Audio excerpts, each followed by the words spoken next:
Hey, good evening, everybody, and welcome to the 57th Comic Card Fans Update. We're motoring along. Can't believe it's been over a year already, but nice to see everybody in the chat already. Ron, Lim, and Alfredo. And yeah, I was actually going to ask Alfredo how MegaCon went as well. So I'll throw some questions his way when we get a chance. But yeah, I mean, everything's rolling around along in the hobby today, and lots of interesting information on some auctions that have been started, and we've been juggling a few schedules that I've got coming up as far as interviews and talks that I've got. But I'm bringing on a special guest to start our show today, and it's somebody who you've been probably listening to several interviews of late. And Felix Liu is my guest to start our show today. How you doing, Felix?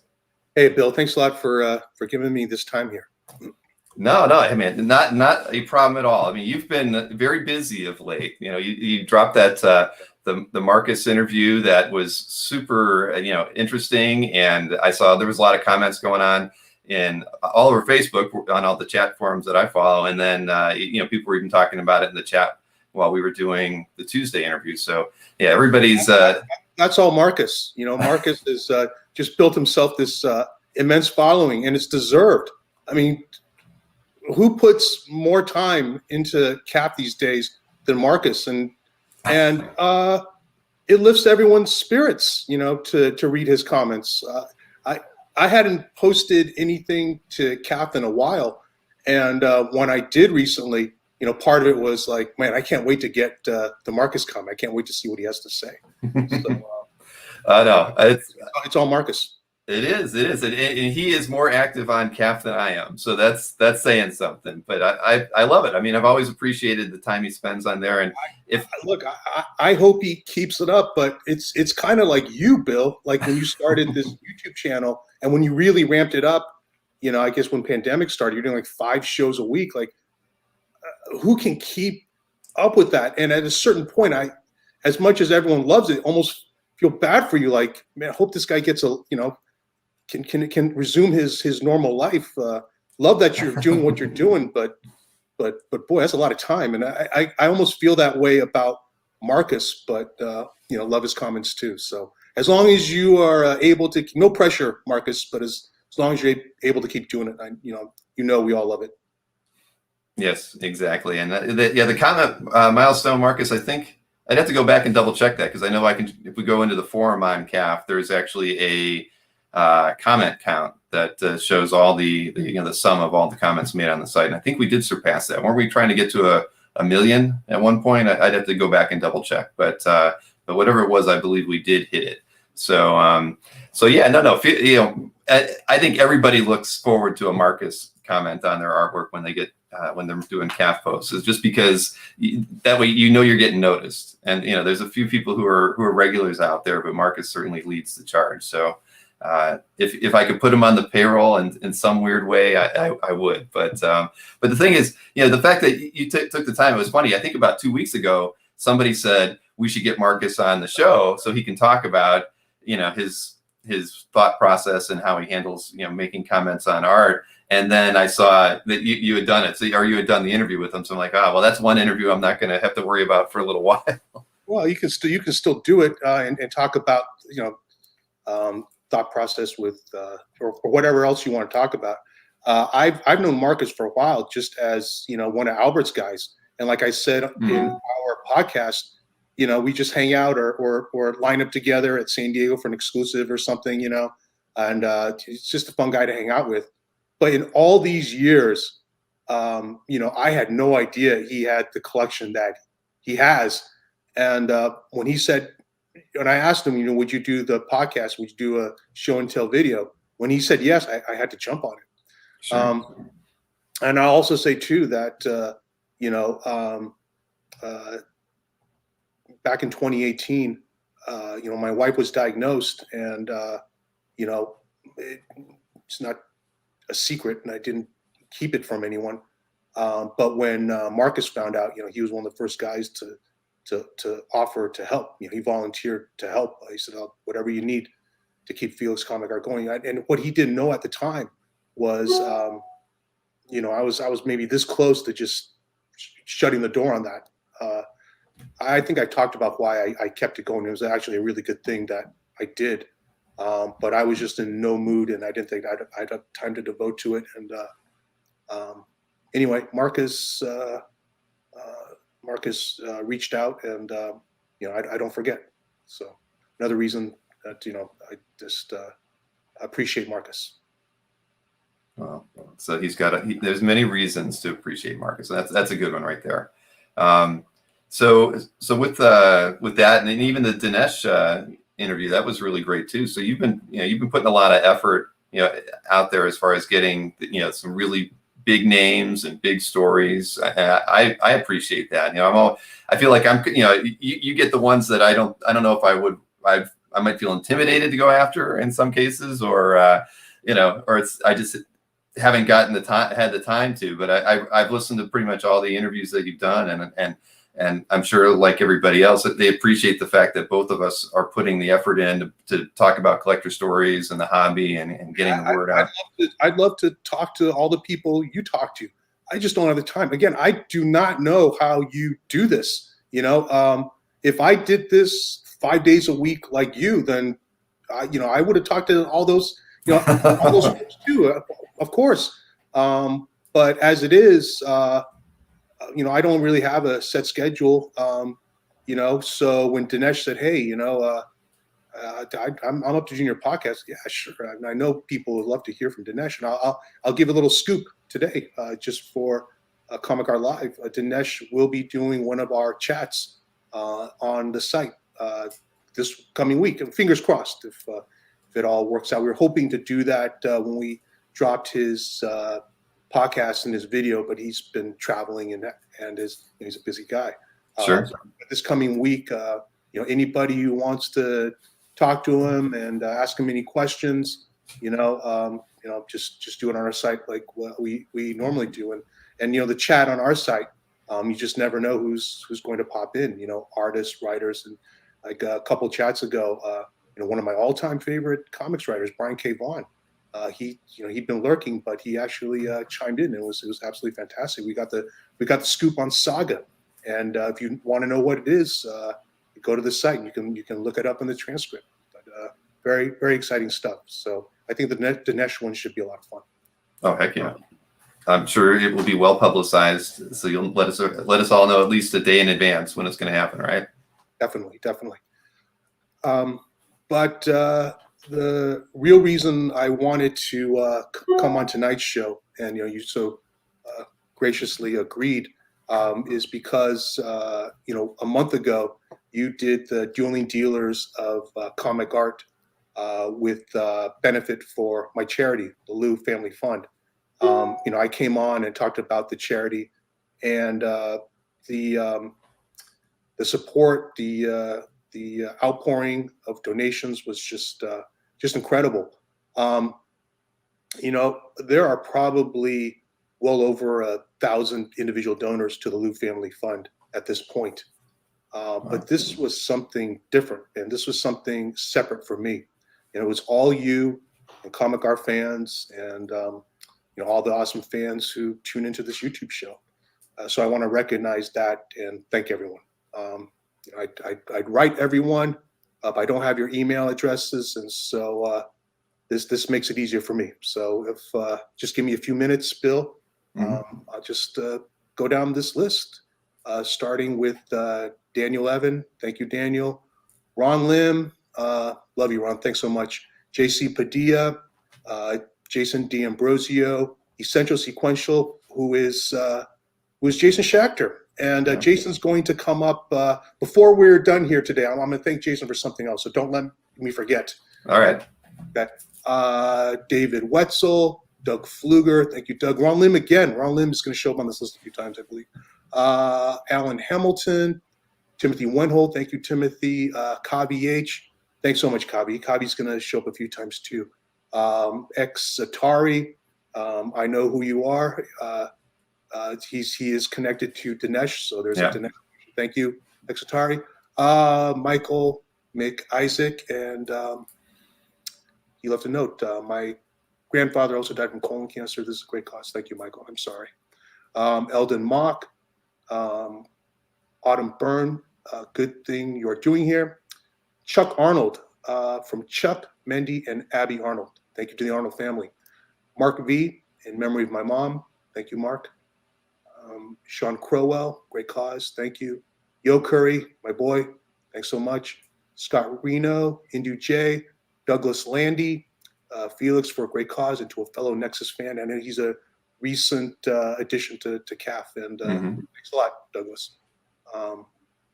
Geek Tex, Noble, good luck. Thank you. Victor Bracamontes, Victor has been supportive from day one of Lou Family Fund. Thanks a lot, Victor. You have people who donate. I almost feel embarrassed and want to tell them you don't have to, but Victor, I think every opportunity. So thank you, Victor. Dino Mauricio, thank you, Dino.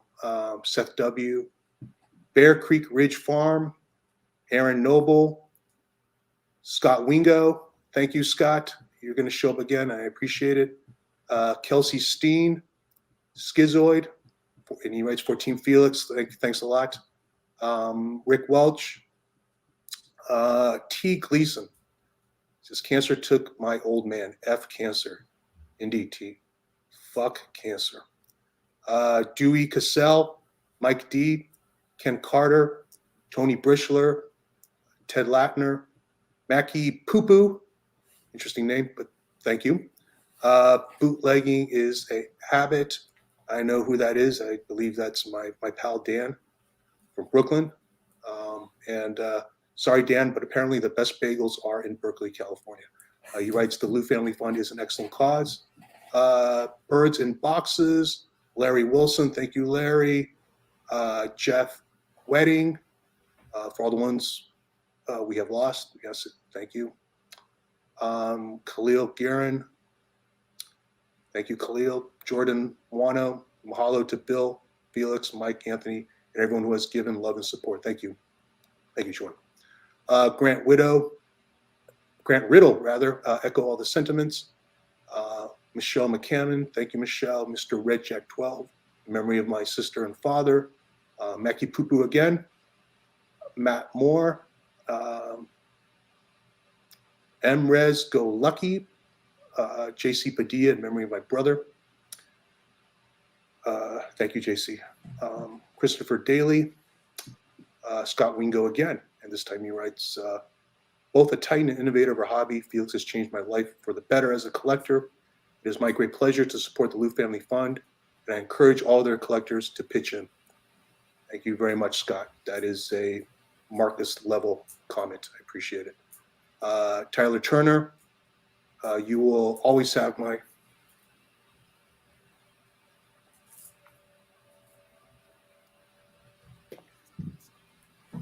Take your time, Felix.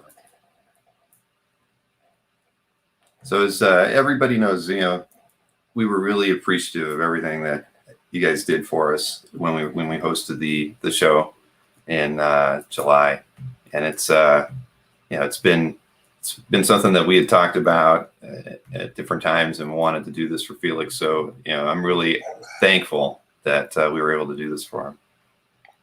But I'll keep it together. Sorry about that. Yeah, no problem. Thank you, Tyler. Let's see. I'm an old guy now, so I kind of got to do this thing. John Patrol, great cause, Felix. Thank you, Pat L. My boy Pat. Thanks, Pat. David Ascani Son, who I've been talking to. Thanks so much, David. Michael Lovitz. He says, thanks to Bill for the awareness spotlight. Thank you, Bill. Kevin K, important cause. Daniel Rojas, Jason Wood. Says Felix a great person, a great friend, and I can't recommend supporting Powtown enough. Thank you. Maki Poo-Poo again. ML, thank you, ML. TC Shen, Chris Snorak, F Cancer. Yes, absolutely. Carlos Mo. Nick Barucci. Nick writes, really nice of Bill to host this. I want to show my appreciation, donate $250 for Bill's 25th episode. Sorry for your loss, Felix, and you're a great guy. We all care about you. Thank you very much, Nick. Nick is, I know Nick is just watching the show. He's, he's Mr. Good Vibes. He's just, 100% positivity, and that's always welcome and appreciated. And thanks for everything you've done, Nick. Odie Law, James Siegel, and we close out the YouTube portion with Ron Lim again. So that was from the show, but then people also donated directly to the website that night, and I know it was because of the show. And of course, that included Mike and Anthony. Marcus bought both pieces that they sold, and so those donations were made directly to the charity. And thanks so much. But there was also Don Emery, Tim Jamerson, David Wetzel, Timothy Frederick, Kabi H again, Aiden Lacey. Thanks a lot, Aiden. I really appreciate your very generous donation. Jeffrey Moy, Will K, and Will is he's a frequent donor. Again, don't need to do that, Will, but really appreciate it. Michael Wygant, Ruben Escona. Thanks a lot, Ruben. I know you've been in the hobby for a long time, and it was really touching, to see a lot of the old timers come in too. Gabriel Abadia, Sam Hughes, Jimmy Lawrence. Hey, Jimmy, and Hector Valladares. So yeah, thanks so much, everyone. So all of that came out to $6,300, which is absolutely remarkable for just one night, Bill. One show, couple hours, and it wasn't even about the charity, necessarily. I mean, and that you guys were able to generate that much is remarkable. So, what does $6,300 mean? Well, $6,300 actually is enough for us to get 21 patients a second opinion, and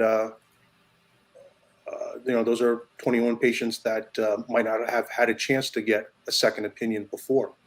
And we know, just statistically speaking, we should get at least one long-term survivor out of that group. And what did that mean? It's just just people donating money. I am one of those guys who probably just throws money at a problem. And there are lots of ways to deal with problems, and that's kind of a lazy, passive way. But I will tell you, it works. And it's directly helping people. And I got a little emotional there because I was thinking about my friend. Those who have been at the come to Felix Comic Art and seen us at shows, or who have done the podcast with me live, have seen my buddy Yams. Yams is someone I've known for 30 years. We went to school together, and we've been best pals ever since, like a brother. Well, unfortunately, earlier this year, Yams himself was diagnosed with cancer. It's just unfucking believable, and but if you know Yams, know that the fund is helping him.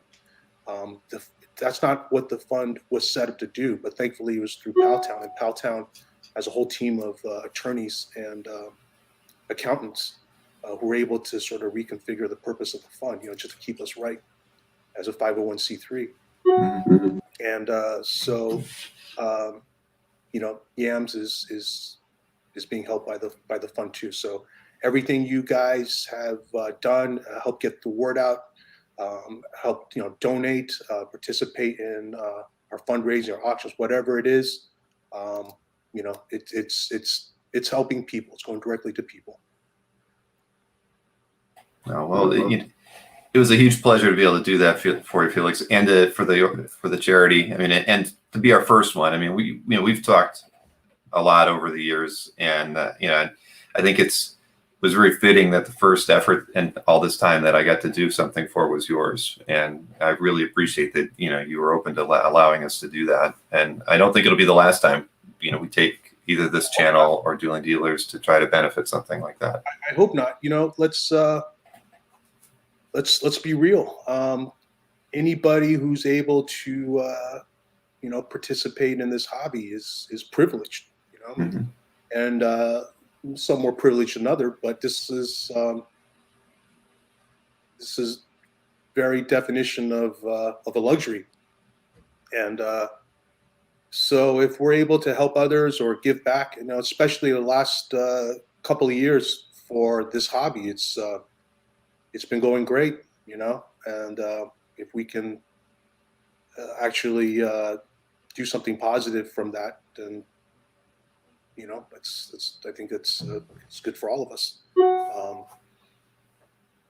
I agree. Look, we did something I knew from the beginning, that's just something we want to do, that artists have that ability, and we can harness that. So, from the very beginning, we've been doing a lot of fundraising charity work, like for Hero Initiative. We did a big fundraiser. Our first big fundraiser was for ACLU. Then, we've done various fundraisers along the way, hurricane relief, Hurricane Harvey, that was Houston, just various other charities that pop up. But over last year, we did a big one for NAACP Legal Defense Fund. And that's when I realized, like, wow, what an impact we could make. And took what we learned from there to do fundraising for Lou Family Fund. And again, it's just, we've been able to just generate a lot, for the charity. And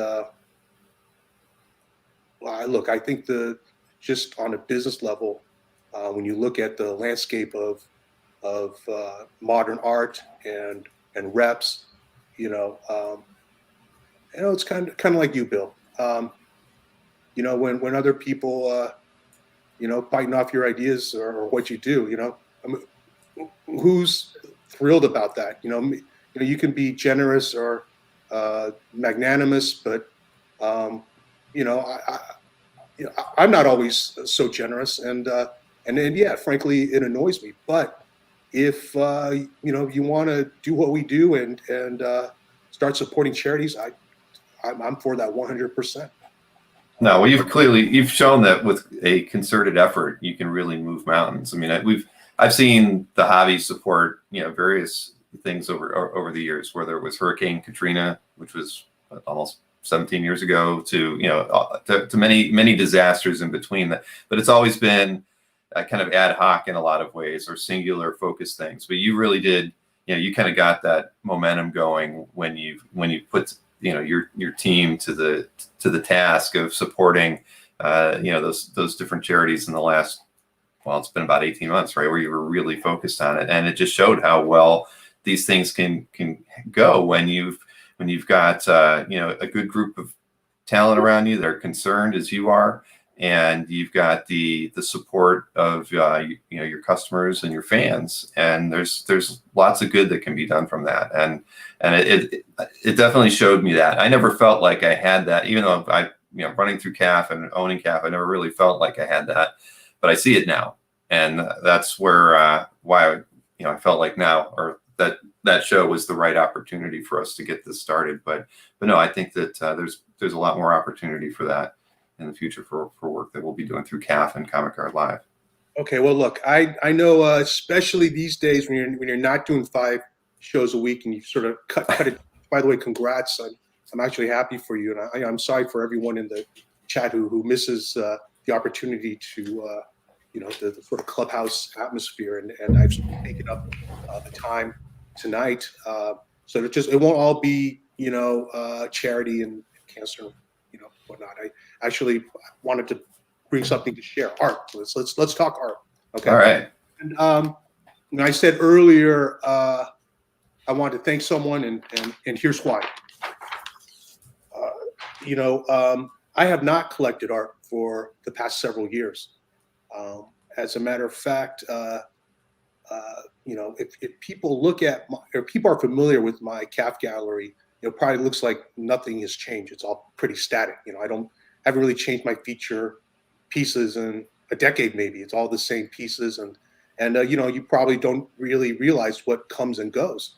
Well, I haven't added really anything to it in a few years, but also I subtracted a bit too. Um, but at the same time, there were a lot of pieces that I had just never uploaded to CAP, just didn't have the time, and some of it was kind of redundant.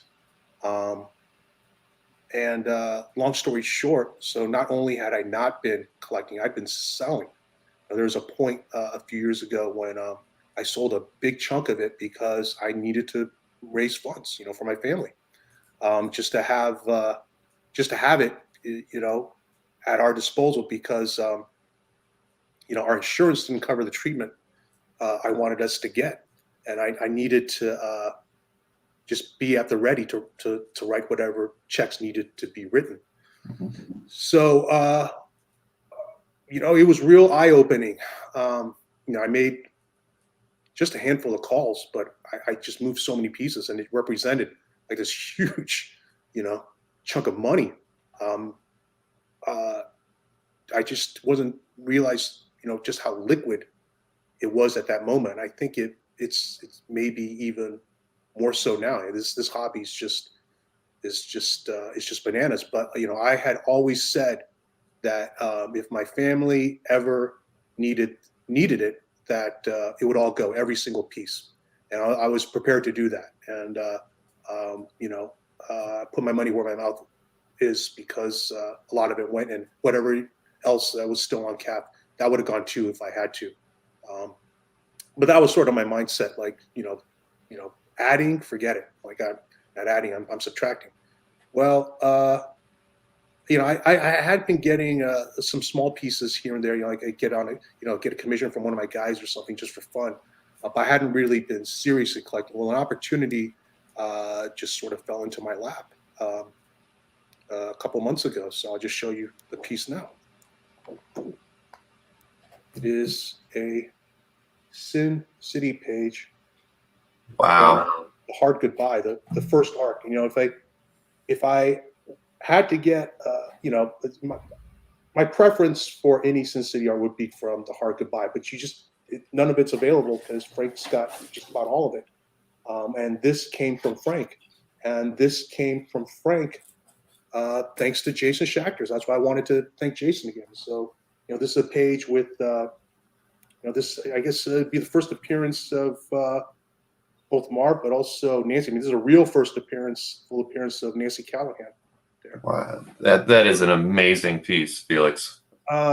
So this is the crazy thing about Jason. This is years and years ago. I think when he first started repping Frank, working with Frank's people, and it just came up in conversation. You're a big Frank Miller fan. What would you like? I said, well, if you ever get anything from Hard Goodbye, let me know. It was just like a passing comment, and it's like Jason will confirm. It's not like I called him every month or even every year. Hey, Jason, any Sin City art? When can you give me Sin City art? I think I said it once, and he calls me a couple months ago. I said, you know what? I think Frank might let a couple pieces go, and if you still want one. I said, Jason, I can't believe you even remembered, but sure.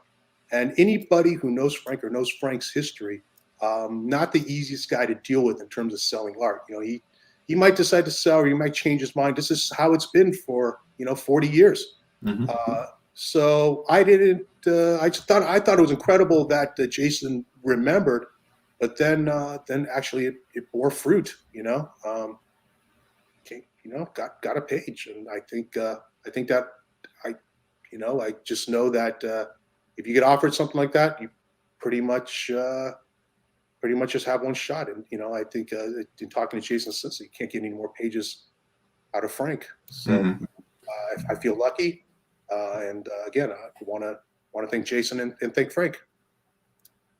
Well, I can't, I have no words. I mean, that's an absolutely amazing piece. And the thing is, Felix, the collection that you show on CAF, I mean, every artwork in your collection to me is like one of the best examples from either that title or that artist. I mean, you've got, I was talking with Simon Miller the other day. He's got a very good eye for art, just like you do. I mean, you can't go through your CAF without thinking that, you have just one of the most amazing collections on the site, and that piece.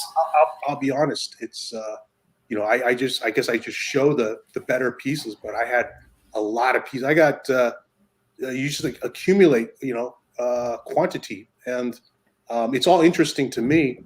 But I also feel like people's eyes might start glazing over, and you're better off just showing one or two just representative pieces.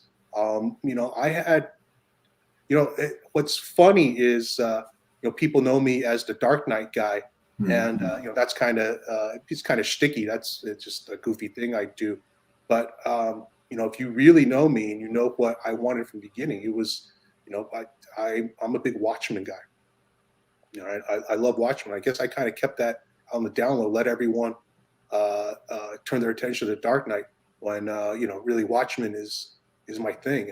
And I had I had about 15 really nice pages, and a lot of them went during that sale. Just stuff like that. But do I need to put them all up on CAF? Maybe Watchmen is people would like, but I had I was buying Scott Pilgrim pages from Brian Lee O'Malley. I was buying like Manhattan Projects pages, from Nick Patera, long before I repping him. I had just a stack of Trad Moore art that I was buying from Trad. People probably like that now, but there was a time when people really didn't care so much. Just stuff like that. I just didn't bother putting it all up. Well, you're kind of the opposite. Most guys don't want to show their best stuff. They'll show more of the average stuff, but they'll save the best stuff for when they really want to show it off, whether it's because of a sale or whatnot. But I always appreciate that, because it's not a matter of not wanting to show everything. It just feels I kind of like the CAF gallery as it is. It's not too unwieldy. But if I want, it's not a matter of not. And then the reason I show what I show is to support CAF, and also I feel like I get a lot of enjoyment out of clicking on the updates, see what people add to their galleries, and so I feel like that's the least anybody can do if you enjoy CAF, is to share in kind, with your fellow collectors. That's why we made it, right? I mean, I was tired of not being able to see what people had in their collections, so CAF was built just so we could share more. That's you remember back in the day when you could only have 5 pieces in your Comic Art L gallery, and nobody ever cycled them. I think I told this story. That Comic Art L, pre-CAF. Yeah, I think it was Longbox something. It was hosted on Longbox. Yeah. It's no longer. It was no longer around by the time I discovered CAF, but I'd heard of it. Yeah, okay. It was already on. But I went to the Internet Archive and typed in the URL, and I went through every single gallery, looked at everyone's 5 pieces, and I actually saw a lot of art that just hasn't been seen since. It's true. I've gone through that every now and again myself, just to remind myself who had Kafka or Lowry galleries back then, and what the art was, because it was a really interesting time. And a lot of like half the people that used it were using it sort of for marketing, and the other half were, they tried cycling things in and out, but it just didn't get updated as often as as I liked, and that's why. So CAF was kind of built as a thing to replace that. Or, okay, I didn't say replace, but I just wanted to see all the art, because people wouldn't post their lesser art. You wouldn't get to see convention sketches. Only people, some guys would only show their best stuff, and you wouldn't see everything. And so for me, being a new collector at that time, I wanted to see as much as I possibly could. And building CAF was really the only way to facilitate that. And so, yeah, that was really the biggest desire for me, as taking on CAF and putting it together, was just to see more art.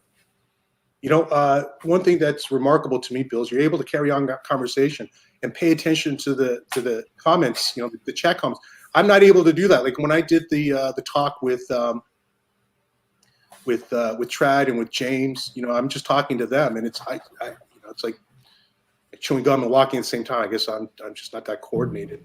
Yeah, I'm not that. I'm very average, I think, at it. But yeah, speaking of which, I got someone really, really cool lined up for the next Comic Art Live. It's just a really great panel, and hopefully, Bill, if you be able to squeeze me in for another one, I think I can get two. Real good guests, guys that you wouldn't hear from otherwise. But the great thing about it is I was able to do with Trad and with James, who are two like notorious hermits, and so people see that like, well, those two guys, if those two Unabomber types are willing to do it, then maybe it's not so bad. So able to wrangle another one. But I just see a comment here, Bill, and I'll answer it if that's okay. Sure, please do. Johnny McCloskey, he says, I can't remember, Felix, do you believe in fresh to market?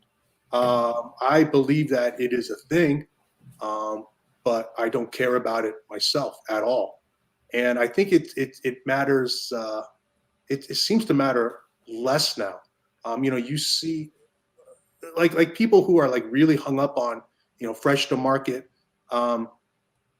as buyers. Well, great. You pay your premium for the fresh to market. I will take a stale piece that's great, but is not fresh to market over your fresh to market piece that's just okay. Where the big selling point is, oh, it's fresh to market. He's got nothing else going for it, but it is fresh to market. And then you have people, have people chasing for that. Have at it. Means nothing to me. You look at like all the great collections that are on CAF. I think I saw Dave Mandel's name show up. Like none of that art is fresh to market, and who wouldn't want that? Any of that? So what does fresh to market really mean? The quality piece is the quality piece, and if you buy it and you keep it in your collection over the long term, then it becomes your piece, and whatever it was before, it just doesn't even matter.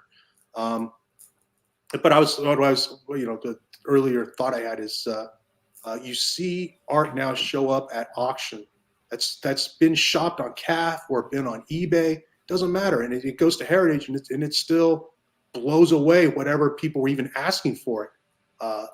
So there's, there are people out there buying, don't care, they just wait for the auction. So what does fresh to market mean anymore? That's kind of this market is just bizarre. Like we've seen a couple of massive collections get built and broken up in a relatively short period of time recently. And, we've always seen that. But those collectors, when they buy, they accumulate really fast. We all have to pay a premium when you do that. But then when you sell, you get killed. We aren't seeing guys get killed. We're seeing guys able to buy and flip that art, whether they bought it to flip or not. But with like no penalty.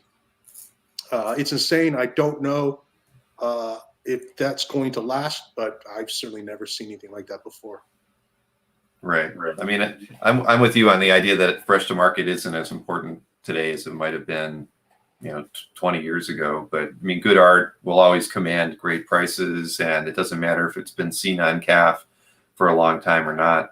And yeah, I think like some of the people who are buying on Heritage never even look at CAF. They don't frequent dealer sites, and so that's their fresh to market. So whether that they're overpaying there or not, that's it could be part of what's driving the prices up. But yeah, it's been a very curious time, the last 12 months certainly. But will it last? I mean, I don't see it slowing down in any way. But for me, I agree with you. Fresh to market, I think good art will always command a great price, regardless of if it's been seen every day for the last 20 years or not. That's how it is. And if fresh to market encourages a few extra buyers, like we did do a poll probably like 2 or 3 weeks ago regarding fresh to market, and like Marcus pointed out, about 20% of those people thought it was important.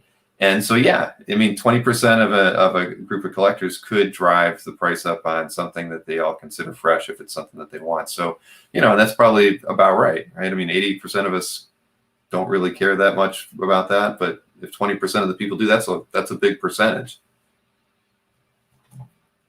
Okay, the people have spoken. I mean, again, if it matters to you, then it matters to you. All I can say is I'm happy to pick off the stale, fresh, the right times pieces, but the ones that I want. I try not to get caught up in the fresh to market aspect of it. That's true, but being a rep, everything that you're putting out by and large is fresh to market. So I mean, there's that. But I don't want to miss a question here. Carlos Mo did want to know if the crew was going to be at New York Comic Con this year. Most likely, no big crew. I mean, there might be one or two, or maybe we're still thinking about it, but we're not doing our big setup like we've done in the past for New York. Not this year. Sorry about that. Maybe next year. Hopefully things will be better next year. But we're planning on resuming our normal con schedule in 2022. For 2021, we had already planned to sort of take it off. Mm-hmm. I think a lot of people still are. I mean, I know some dealers that still haven't committed to New York yet and are waiting. And New York raised their prices and things, I think, this year, even with the lower attendance. I think it's kind of turned off some people, so they're just going to wait until 2022, I think.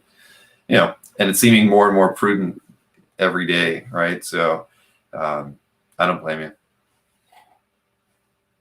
But so what's that? No, if you catch any questions, just let me know. You're better at this than me. I was looking through them as well. But so you have an art drop tomorrow. I saw a couple people mentioned it as well. The stray dog stuff. This is a different kind of deal. I only sell art for the guys I rep. I don't sort of straddle the rep dealer, line. I'm strictly rep, and I also don't, do consignments or anything like that. But this is art from artist named Tony Fleeks. And I met Tony a few years ago because he's a studio mate of a guy I do rep, Chris Burnham. And Tony is a super sweet guy. But there was no good fit with us because, he's primarily digital. So, just didn't think there'd be any kind of opportunity. Well, he reached out to me recently because he's been working on this book, Stray Dogs, which has turned out to be a big hit. It's got this really crazy following. And if you don't believe me, just go to eBay and type in Stray Dogs Image Comics. I mean, there are, I looked earlier, there's like 5,000, entries for completed auctions. So people just love this book. And the pages were done digitally, but he did know to do the covers on paper. So he has these covers, fans have been asking him to sell. He hasn't, he hadn't sold, but he asked me if I could help him. And sure, and that's why we're doing it tomorrow. And it's kind of a one-shot deal. A couple of years ago, there was a guy who had like the best Invincible cover collection. That's all he did was he got Invincible covers. And, Ryan Otley, the artist, someone I now rep, didn't have a rep at the time. So he'd take like covers to shows and sell them himself. And this guy would just like follow Otley all over wherever he was, just so he could get these covers. So he built this collection the hard way, the old-fashioned way, old school way. And he had like just these crazy great covers. And he just wanted to sell them all at once. And I kept telling him, do not sell, hang on to those. You put all this time into building, unless you really need the money, don't sell. And, he didn't need the money, but I think he was just kind of, it was time for him to move on. I said, well, can you wait like another year or two? Because at that point, the show had already been announced. And I knew these covers were going to be worth more. I didn't know they were going to be worth like as so much. It's Bill, it's nuts. Okay. But long story short, he asked me to sell these covers for him. I agreed to do it because we gave the cut to Ryan. So we sold these covers. We sold them all out. And that's the only other time that I've done anything like this. And by the way, anybody who bought one of those covers, I mean, it's congratulations. Holy cow, what they're going for. I wish we had more covers to sell ourselves. But anyway, maybe, I don't know what the future holds for Stray Dogs, but if you're a fan, this is your opportunity, and then who knows down the line. No, well, it'll be interesting tomorrow. And I agree. On the Otley covers, yeah, I've seen some pretty remarkable sales out there, and the value's probably just going to continue to go up. So it's great for him. I mean, for Otley and his work. I mean, it was a long project. I mean, for him, I think that I put a lot of work into it. So it's nice to see something like that become so well received. I mean, I loved it. I only read it a little bit, but I thought the show on Amazon was great. So I think that's wonderful. Great. It had no business being as good as it was. These adaptations, they can be hit and miss, but they're definitely trending up. The quality is it's just great. I think Nick would know, Nick Barici. The boys has got to be a big boon for him. And if that show sucked, it wouldn't. But the show's absolutely fantastic. Yeah, the last 10 years have been great to be a comic fan. We're still geeks, but we're ruling the box office and all things pop culture. So I'm happy with that. And hey, you mentioned Comic Art Live earlier. I should let everybody know that we have settled on the weekend for that, and that will be the weekend of November 13th and 14th. So anybody who wants to start planning ahead, setting some art aside if they want to participate, that's going to be the weekend. So it's I guess about a week and a half before Thanksgiving. So I wanted to avoid the weekend before and after Thanksgiving, so that because those are pretty traditional travel weekends for people. So that's what we're going with. It worked well for us in 2020, so we're going to do it again this year. And you, of course, can have 2 spaces when we do the panels. So if you can I'll have 2 set aside. You let me know what times. I'm really, I'm really working on this second one, and it'll be, it'll be something for Comic Art Live. And I mean, not for nothing. I think if you look at your stats, I think our guys get you probably the most amount of views for your panels. Oh yeah, and they have a long shelf life too. I mean, some of the ones that we still get comments on are yours more than any of the other ones. So no, without question. So yeah, you will always have as many open slots as you need for anything we do on Comic Art Live. I only got so many guys, so I know. Run through them, but when they're willing to do it, I want to jump on that. It's like Marcus. If I was able to rope Marcus in and had to do it, I couldn't dilly dally there. Right. Oh man. Well. Listen, Felix, I'm glad we should do this a little more often. If you ever have anything else that is coming up special, we should, have you on the CAF update whenever you've got an update that we can share that might be useful, or certainly when you're running another, fundraising effort, you should come over here and we should talk about it. So, again, like I was mentioning to you in the green room, I really want the CAF update to become a little bit more than just me talking about the art on CAF and weekly sales. I want it to be about the hobby, things that are current, and you've always got things going on every week. And so yeah, if there's ever anything that I can help you with to promote, you just let me know, and you'll always have a space here. Thanks as always, Bill, and congrats again on everything. Thank you very much, and thanks for stopping by tonight. And if if anybody's looking for some stray dog art tomorrow, please check in. It's going to be noon is the art drop, noon Eastern. Eastern. You know what? Just if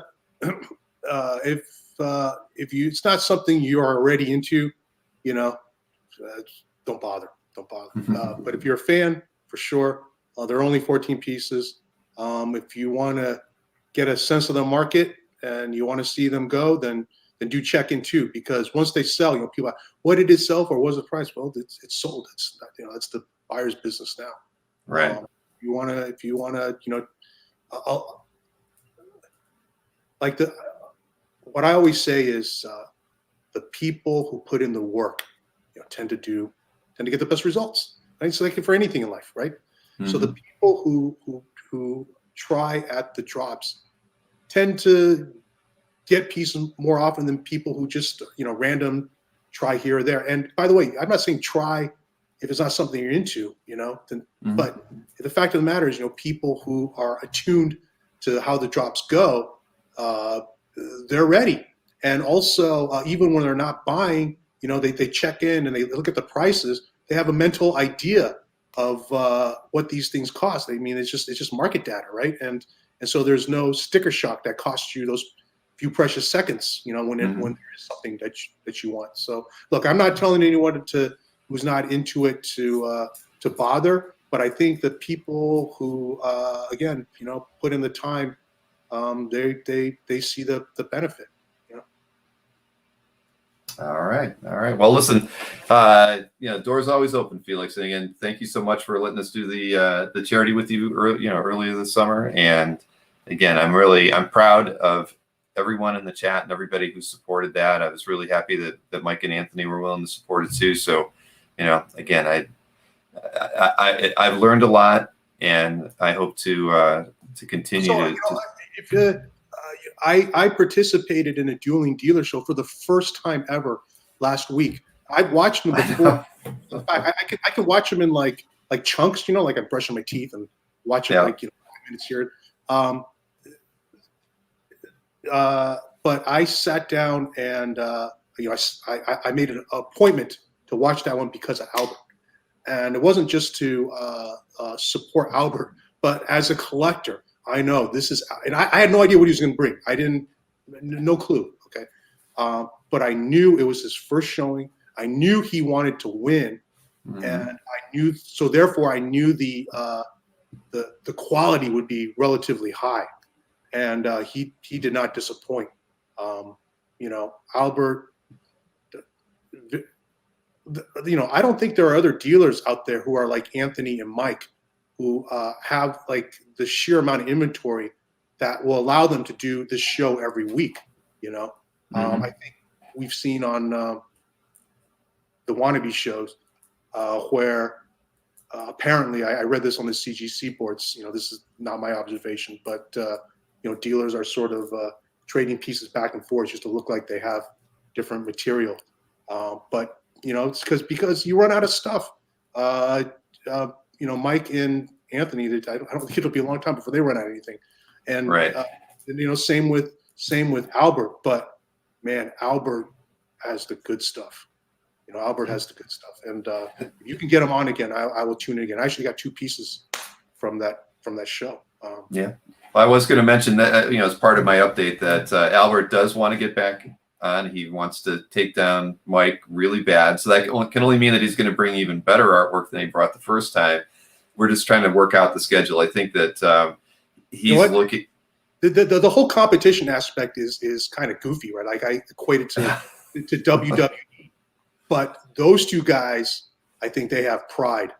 And when you saw Mike break out like a peanut strip, it's like they came to play, Yeah. So I'll tune in for that for sure. Even if I don't get anything, it should be very, very fun.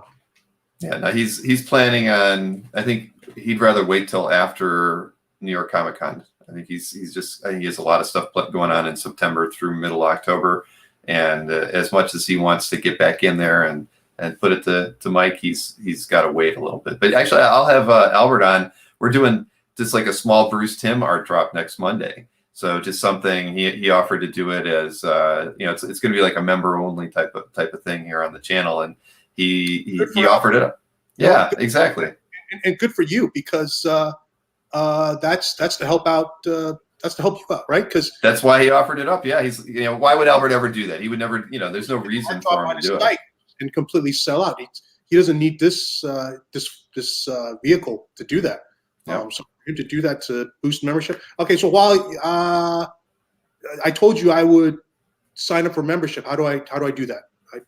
Through YouTube. There's when you're on the channel page or any of our past broadcasts, there is a join button on there now, as of I guess just about a month ago. And so we just click that, and I just put two price tiers in there. It's like $4.99 or $9.99 a month, and you kind of set it and forget it. And I think it'll remind you every time it's going to renew, so you can turn it off. And again, it just goes in to help the channel. I've got my son doing a lot of the video editing for me now, so I'm trying to not take it all on myself, and I'm using the funds coming in to get more work done, here on CAF and some other things. So we're reinvesting it. So the members. What we wanted to do was create some members-only art purchase opportunities.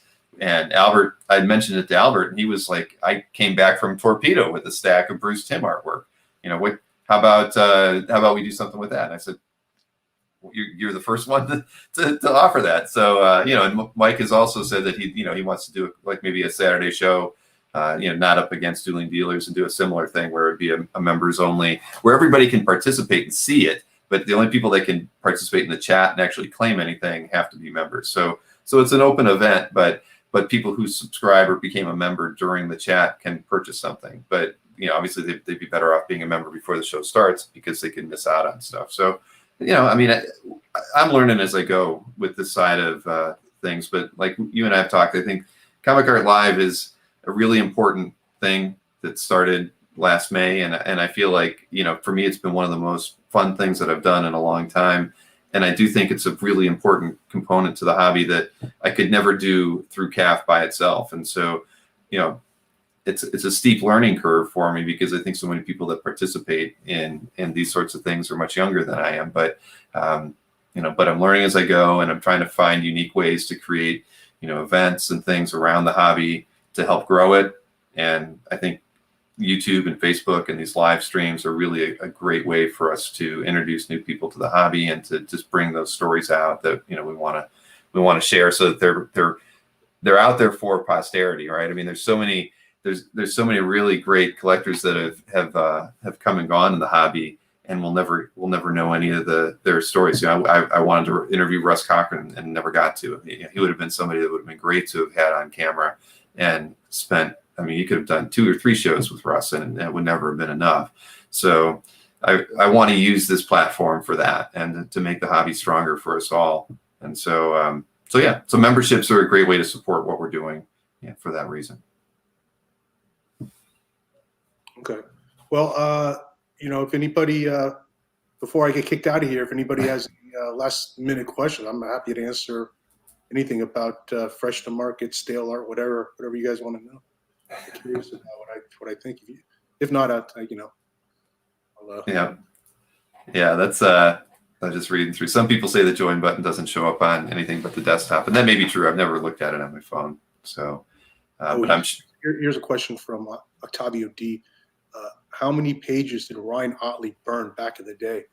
So people may not know this story. Ryan, like a lot of these guys, he's a total perfectionist, and some of his earlier art makes him nuts, right? So and he took a video of this. This is a long time before, not only before I repped him, but before I was even a rep. But it was a video that just horrified all of us as art collectors. And he took a stack of his early Invincible art to his backyard barbecue. Poured the lighter fluid on top, and lit it up. I don't know how many pages it was, but it was, however many pages it was,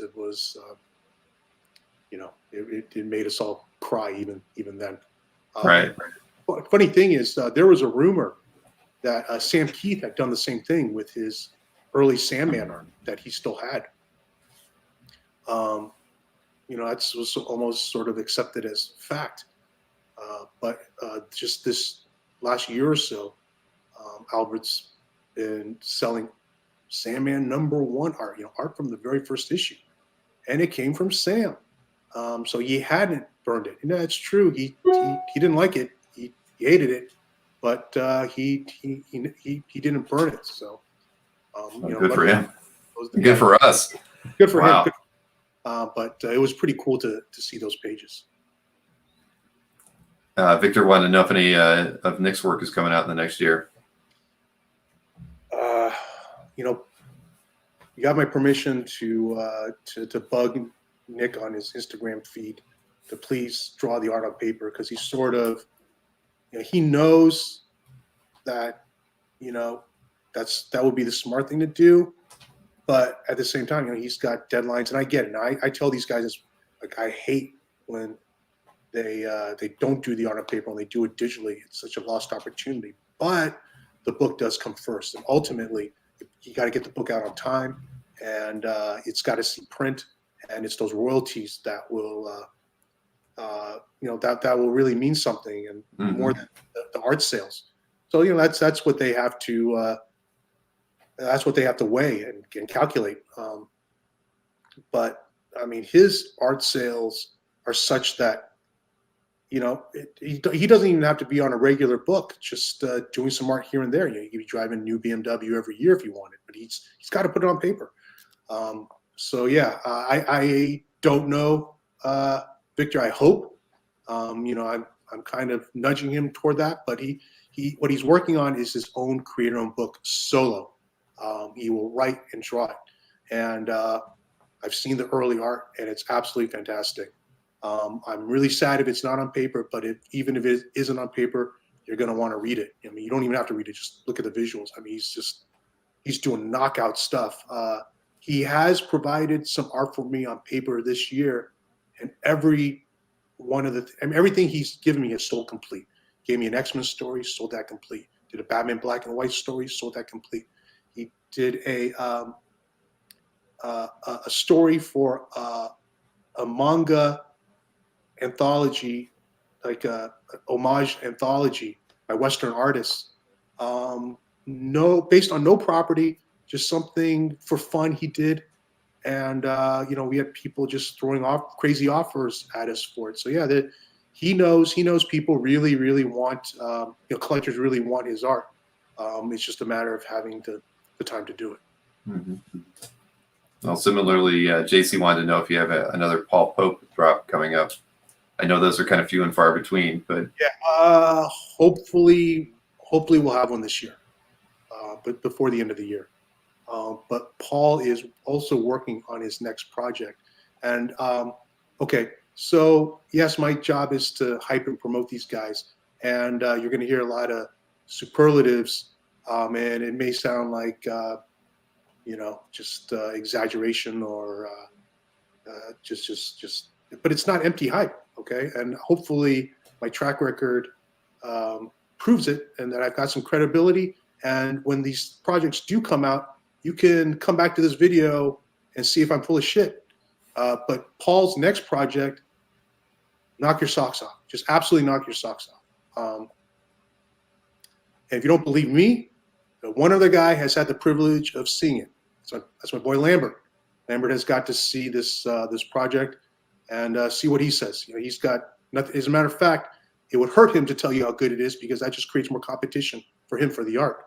But yeah, it is unbelievable stuff. Paul's next project. I can't say when. I'm hoping it'll come out in 2022. They were supposed to, if San Diego or New York were happening, I think they would have announced it. They were going to announce it at one of these big shows. This is a big deal. But yeah, fingers crossed. It'll next year will be a big year for us. We got Dragata's project if it's on paper, but we'll have Paul's, Trad's new project, hopefully. Second arc of Ultra Mega. Daniel Warren Johnson has a new project coming out. Nick Klein, he's taken a break. They had a fill-in artist on Thor. He's coming back, and it's going to be a pretty big deal. There's a lot going on there, without giving anything away. 2022. I think especially if we can go to shows and it'll be even bigger year. See, now all the questions are coming in now that I've been following them. But another art-related question from Chuck about Huddleston and whether any of the Strain OA pages might show up in a future art drop. I hate to break it to you, but I believe most of that was digital. Mike has been working mostly digitally the last few years. There's a few pieces here and there that are on paper, and I think there's a Strain piece on the site, Chuck, if you want to check it out. But yeah, the other stuff is unfortunately digital. Bane of our existence as collectors. There's a question from RG. Why does Felix keep the sold art on his site? Because I took the trouble to scan it, and the art is fantastic, and I want people to see it. I mean, if I took it off right when it's sold, nobody would see it except for the few people who were at the drop and bought it. I want to keep it on the site as a record of this art that we've had on the site, and so you can appreciate it. Don't you like looking at the art? You don't have to buy it; it's free to look. It's for you as much as anything. I know some people kind of get annoyed when they're on the site and they see everything sold well, just if you want a chance to buy, you got to be at the drop. But then afterwards, it's most of it's going to be sold. What can I tell you? It's always good to look at it. That's for sure. I mean, I get it from a buyer's perspective. If they're coming there to buy and not to browse, that it could be a little bit of a turnoff. But I get your side of it too, and it is a lot of work to get all that work posted for everybody to see. I would love to go to any of these other, I was a big fan of Astonishing X-Men and Planetary, and the art that John Cassidy did. And if I was still all on Albert's site, believe me, I would look at every single page. I enjoy it. That's doesn't have to be for sale. I mean, if you like looking at art, 99% of the stuff on CAF's not for sale. You still look at it. Exactly.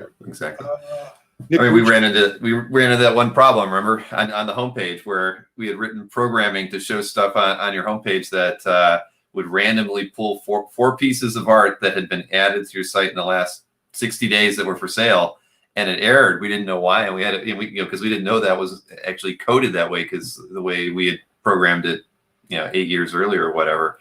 But because you're always selling out, there wasn't 4 pieces available, from the last 60-day window. So that's why we had to change that code. So that's a testament to the fact that you typically sell out of any art drop that goes out there. And it's weird that we didn't run into that before. Just across the board, we have maybe 90+% sell-through rate. And look, if the art sucked, that wouldn't happen. It's because the art is that good, and some of the art's priced higher than others, but almost all of it is affordable to your average comic art collector. This is not a cheap hobby, so it's still attainable, if you make the effort. Very true. Here's a question from Nick. What's your feeling on monoprints? Well, I believe prints are art. I just don't believe they're original art. Not in the way that we define original art. And I think I said this before on one of Bill's shows. It's digital art trying to be something it's not. And I equate it to vegan cheese. Maybe it looks a little close or whatever, but it's just never going to be the real thing. Not to me. From JC, what do you think of Substack and what it will do for the OA hobby, if anything? So if people don't know, there's this newsletter service that's got a lot of venture capital behind it, and they've they're just giving grants. They're giving money to comic book creators to sort of promote their service, which just to provide content through Substack newsletters. I'll be honest with you, I don't get it. But just talking with creators about what the deal is and what the agreement is, it's almost like free money. Why wouldn't you take it? Why not? Again, I don't know how. I don't get how ultimately they're going to make any money, but if they're just giving you the money now, sure, why not? Take it. I don't think it's going to have much impact on OA hobby. I think it's, if anything, they think it may impact, comic book shops or how people consume comics. But everyone who's got a Substack that I've seen says that all the comics that they distribute through Substack will eventually see print anyway. So, whatever. Yeah, I don't know enough about it to comment. I mean, I've seen it, I've read a little bit, but yeah, I wouldn't know how that would really affect our hobby in general. But yeah, and the business model didn't make sense to me either. But they can try anything they want. And just seeing here if there were any questions also that we missed. I think we got them all. Yeah, that's. What's the rest of this program, Bill? I think you go over art that people posted during the week. Yeah. Well, and some other news and stuff. See, so I had a long list. This little scratch right there was you. You got a lot more to go. Well, that's more opportunity for everyone in the chat room to chat. I think that they probably appreciate that. So yeah, everyone, I did this for you. I dragged this out as long as I could, so you can all hang out. No. Well, listen, man. I told you, anytime you got something going on, I'd love to have you back on the show, and looking forward to hearing who we might be able to have on the Comic Art Live November show as well. So let's keep talking about that so we can move it forward and do a nicely timed promo for that when we can make some announcements about it. I'd like to be a little bit more early than I have in the previous shows. I tend to get my PR out like 2 or 3 weeks in advance of the show. That's when we're really firming things up. But if I know something 4 weeks out, I'll take that too. All right. Hey, thanks everyone. Thank you, Bill. Always fun to come on and this chat is great. You know what's funny is like people they love this chat, right? What they don't realize is that there was a chat room on CAF for years and years and years. I used to be a nightly visitor, so I get why people enjoy this. Mm-hmm. I used to be a nightly visitor to the CAF chat when it was on CAF, but it was the same, 10 people, but we all got to know each other, and it was fun. It was that clubhouse atmosphere. But all you guys who are now on YouTube, wherever you are, doing the chat, Bill actually had this function on the site. You just missed it. Yeah, there was usually like 10 or 12 people in there all the time, and we had to get rid of it after a while. But yeah, it was very popular. And hey, one last question. I don't even know if you can answer it, but how many pages did Carl Burgos burn in his backyard? I read all that he owned, and I couldn't answer that one, and I figured you were skipping that one. I'm not fast enough to even make up an answer for that. So sorry about that, Knights. We can't answer every question here, but Felix, yeah, that's very true, and that's what when I started seeing people talk in the chat about things that I wasn't talking about, or that we weren't, the interviewer wasn't really focused on. That's when I knew that we had something fun here, because that's what it's all about, is just time together. And I mean, I'm sure there's people out here that that are meeting for the first time in the chats, and they've developed friendships just like they have through CAF. So it's just another way to do it. So again, lots of thank yous for you being on tonight, and I certainly appreciate it. And let's keep me in the loop on whom we may be getting for guests in November. Of course. All right. Have a good night, Felix. All right. Thank you. Thanks everyone. See you next time. All right. Well, that was good to have Felix on, and I'm certainly glad he had the time to do it. I mean, I know he's so busy with the site and taking care of business over there, but all the interviews he's been doing. But his interview with Marcus was phenomenal. If anybody hasn't seen it, I don't have it up here, so I can't share a link, but I'll make sure I put it in the show description after we're done here, because Marcus has an amazing collection, and it was really fun to get a little inside look into to him and the hobby, and somebody who is one of the top commenters out there. I'm jealous I didn't get to chat with him first. But maybe one day down the road, Marcus, we'll be able to do something. Even if having you on a collector conversation sometime might be fun, where you can just give people pointers on how you do what you do so well on CAF. So, all right. So, like Felix said, we're used to a regular CAF update with a lot of different stuff. And so I want to go over, I've got a laundry list of stuff, but why don't we do the regular CAF update things first, just to kind of get that out of the way and talk about sales from the prior week, which honestly, the sales from last week aren't a whole lot to talk about. We're used to having $600,000 plus sale weeks between auction houses and dealers, but the period of August 9th through the 15th, it was probably the worst week of the year, if you can believe it or not. But very odd, and I can't really equate it to anything other than the fact that I think we've been seeing it sort of across the board. Some sales dropping, and like we've talked about dueling dealers and it being up against Heritage Wednesday auctions and things like that. I think just in general, we're seeing people getting a little bit more cautious with their money. I don't think it's like they're trying to keep a war chest for the next, signature auction out of Heritage or featured auction with Comic Link. But certainly those things help. But by and large, I think we're just seeing a general move to a little bit more cautiousness. It's not like we're not continuing to see record prices on things, but people aren't as buying as much. And maybe I haven't really checked the dealer updates to see if maybe we're seeing a little bit of a slowdown there as well. But I don't know. It's the summer typically, and I think I could go back historically and certainly look at eBay and somewhat Heritage to a little bit of a degree, that summer tends to be a lighter sales month. Other than when you hit San Diego, the dealers didn't have really giant weeks typically, other than that week. So we'll see how things go. The cool your jets period. There you go, Rich. Yes, I completely agree. Stock market slowing. There's so many reasons for why it could be, but So anyway, so let's look at the dealer stuff. Last week, it was a major drop from 321,000 the week before down to 229,000 this week.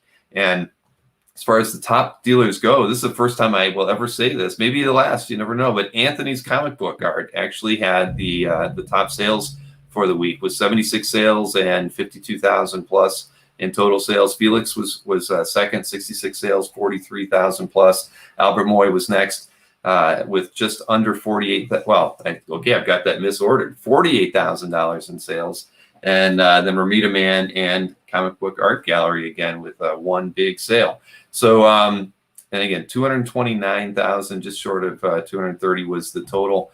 Let me show you the top 6 artworks that were sold last week by original comic art dealers, and get this thing up here. So the first piece is the one actually by Anthony, and this is from Teen Titans 35. It's from 1971, cover, of course, by Nick Cardy. Asking price on this one was $28,000. And next up, this one was sold by Albert Moy. Great Johnny Craig Vault of Horror 33 page. This one asking price was $28,000. I really like that one. Who doesn't like a good vintage easy cover like that? And this was a complete story sold by Felix, and it's Chris Burnham art. Die issue 14. Total price on the book was $17,000. And we've got this one was sold by Will's Comic Art Page. Asking price was $13,500. Fantastic Four 308 cover from 1987. Ron Friends and Joe Sinnott artwork.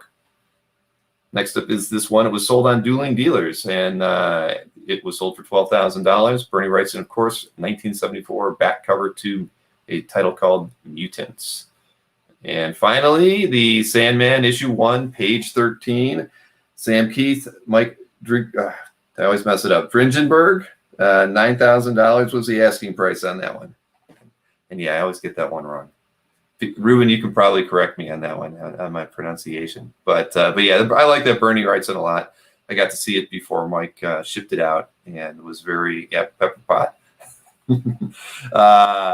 Let's see. All right. So, but yeah, definitely a down week in terms of volume and overall sales for original comic art dealers. So no real rhyme or reason for it, other than, because they can't even say anybody. Oh, close enough. Thank you, Ruben.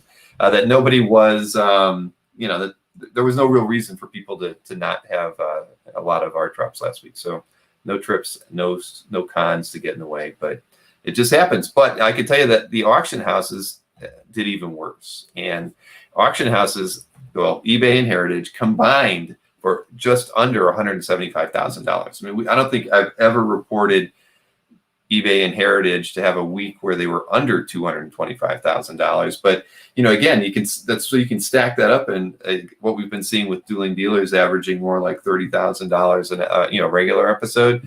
I mean, in some ways, we're seeing that same thing play out, certainly on eBay and the Heritage Weekly auction as well. So definitely, like I said, the lowest week in auction house sales that since I've been doing the regular market reports, it's easily the lowest week, I think, combined that I've seen in, what is it, like 110 weeks that we've been doing these. So, not these, but the market reports we post to CAP, of course. So I will show you the top 3 sales from eBay and Heritage here. Let me get these on the screen. So again, total sales just under $175,000. eBay only sold 588 pieces worth talking about last week and didn't even hit $70,000 on them. This first one is Barry Windsor Smith Red Sonja sketch, sold for $2,550.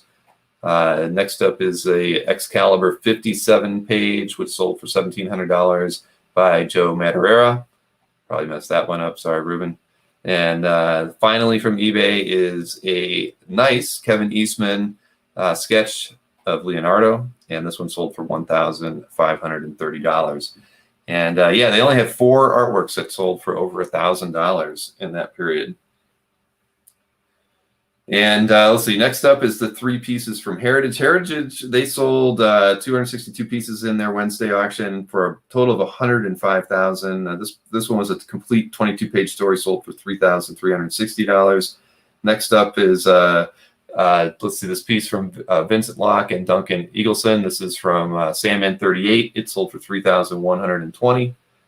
And finally, I was curious to see where this one was going to go. Dave Cockrum, Jeff Albrecht, X-Men Spotlight on the Starjammers #2 splash, sold for $2,880. So there you have it.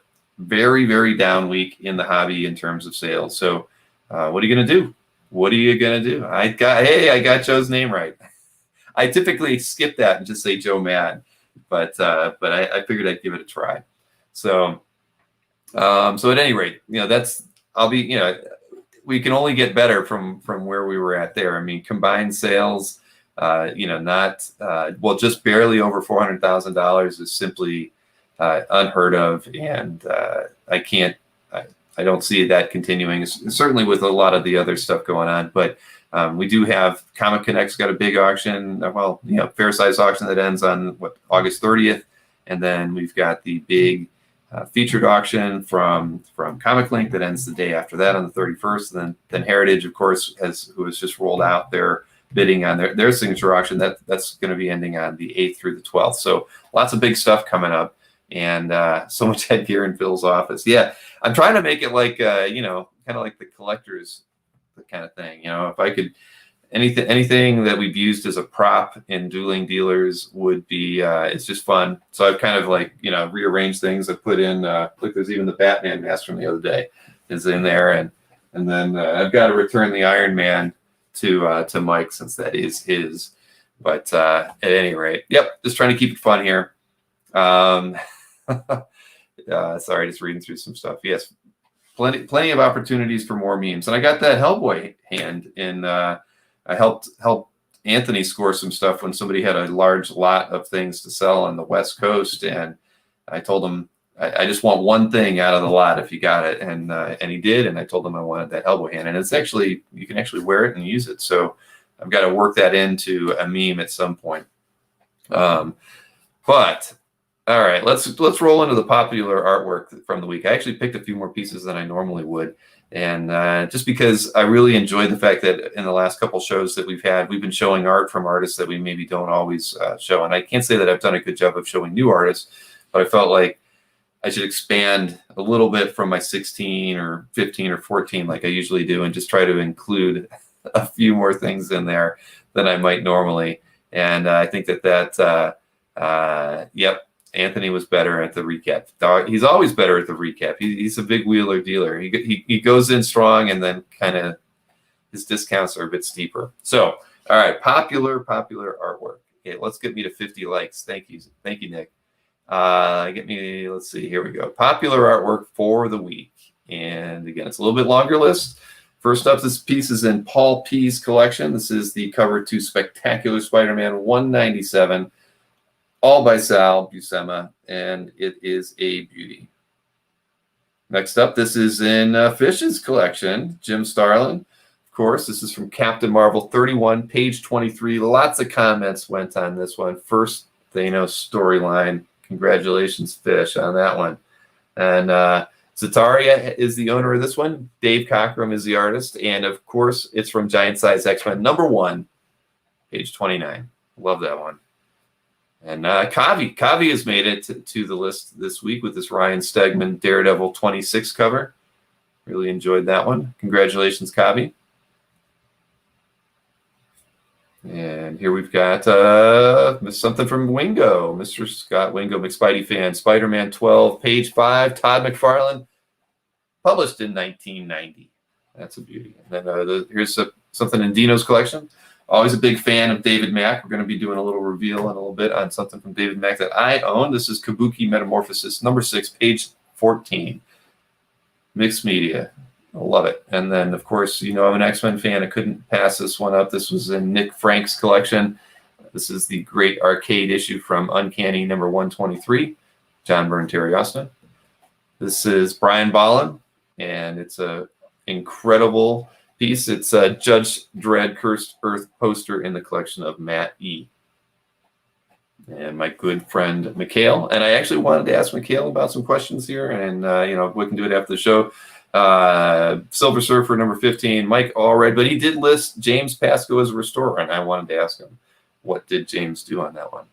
And this is again in Nick Frank's collection, Paul Smith, Bob Wyacek, Uncanny X-Men 167. I'm jealous about that one there. And this is in the collection of Artless Artmore. This is Jeffrey Catherine Jones, a lovely lion illustration. I always love Jeff's work. And we can't have one of these updates without a piece by Jack Kirby. This is in Nick Lau's collection. This is Lord of Light 167. This was published in the Argo print from 1978. And again, this next piece is, I've listed David and Darko in there. Of course, his name is David. He goes by Darko LaFuente, collection of Andrew Chrisman, Powers X #5. This is in the collection of Pat L. Batgirl #29 cover, Sean Gordon Murphy. Love that one as well. That one's a good one. And this is in collection of George H. Dennis Cowan and Prentice Rollins, Hardware #17. And really like that one. Got a lot of comments as well. And this, as a gamer, Legend of Zelda is always a fun spot for me. This is in the collection of Alex Mansfield, Daniel Warren Johnson. Don't see enough Gene Colan out there, and this is inked by Sid Shores. This is from Daredevil 62 in the collection of Aaron N. Love that second panel. All right, this is Damian Scott and John Floyd, Satari's collection again, and this is from Batman 567, first appearance of Cassandra Cain. And Romaine makes the list this week with this Daredevil 132 page. Bob Brown, Klaus Janson,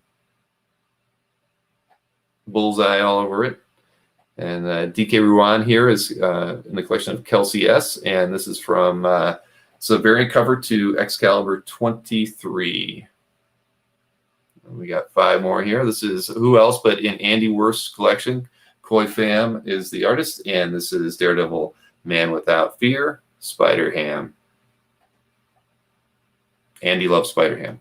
And here we go. This is David Ross and Dan Day. We listed the writer as well, Michael Higgins. This is in Tommy Kohlmeyer's collection. And this is Wolverine from Marvel Comics Presents 55. And Duke Fleed, Charles Adams. There's not enough Charles Adams on CAF. This is an illustration from New Yorker magazine from 1939. And Final Two. This is from Star Wars issue 31, page 26 in the collection of A&H. It's Carmen Infantino and Bob Wyacek once more.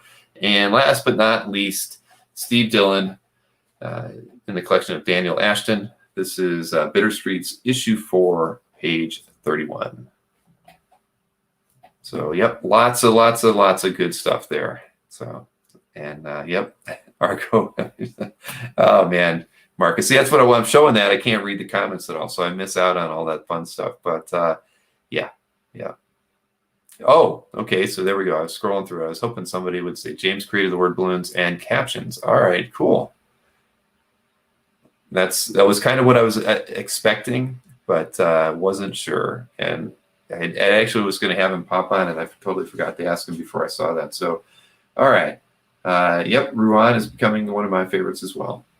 So cool. See, I've actually now I can scratch off 2 things from my list that I wanted to do of all the major things that were out there. But hey, one thing that happened today was we were doing some data cleanup, and I don't know, you premium members and some not so premium members. Well, no non-premium members would have seen this, but premium members would have gotten a bit of an eBay burst in their keyword stuff today, and that was all accidental.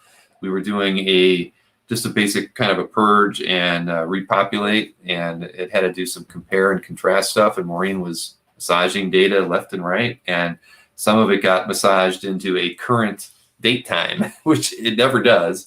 Just so everybody knows, we actually, when we do import eBay to show on CAF, we actually import it 7 days old, so it never would appear in anything. So I apologize for that. It wasn't what we were planning on doing, and I actually had a couple people emailing and saying, gosh, if you would just do that, I could, I might not have to use other services out there. But at least for the time being, the plan is not to include eBay listings in people's want list emails or their hourly.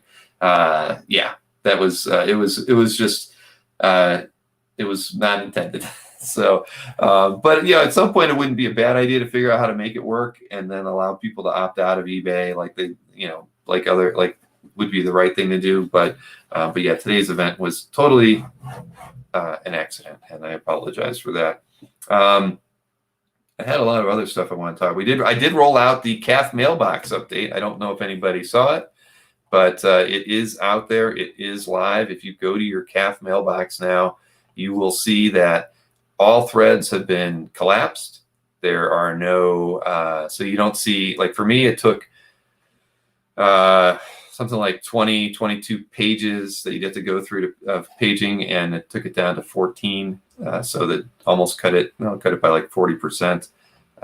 So if anybody has not checked their CAF email today, you definitely should pop in there and have a look, because I think it's I know it's a lot better than it was before. I can show you. It's now, I changed up a few things with the way stuff gets listed here. I'm still going to tweak it to make it look better, because it's really not laid out exactly as I'd like, but anything in here that is a multi-threaded conversation now has this extra icon here, so that you know that there's lots of conversation going back and forth. And sorry, Harry. It was something that I wanted to get out the week before, but the biggest problem I have is with so much work that I have to do, I can't keep up with, Maureen had gotten the programming done almost 2 weeks ago, and I just did not have the opportunity to roll it out. So that's what it is. So all threads are collapsed. They're not individually showing up here any longer. And when they're collapsed and there's a bunch of other comments back and forth between you and somebody, you'll see that. And the green check lets you know that you did reply to it. So that's still the same. We didn't really change that, but again, it's nice and easy when you want to. The search feature allows you to.